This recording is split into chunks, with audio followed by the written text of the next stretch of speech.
H99 TV news 2023లో KCR ప్రభుత్వంలో రాయదుర్గం నుండి airport వరకు మెట్రో కోసం టెండర్లు పిలిచి అంతా సిద్ధం చేశారు.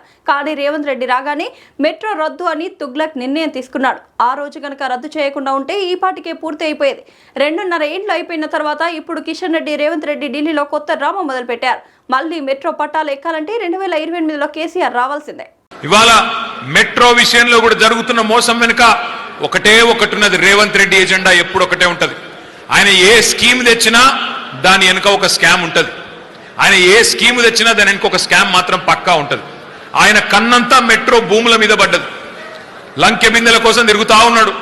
మెట్రో దగ్గర ఒక 280 ఎకరాల విలువైన భూములు ఉన్నాయి. దగ్గర 30,000 కోట్ల విలువ చేసే భూములు.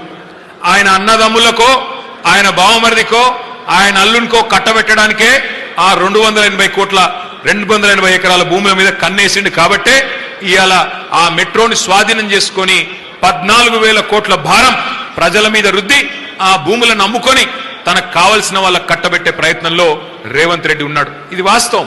మీరు చూడండి, రాబోయే రోజుల్లో ఎవరికి అమ్ముతాడు, ఎవరు కొంటారు, ఎట్లా అమ్ముతాడు, ఇవన్నీ మీరు చూస్తారు.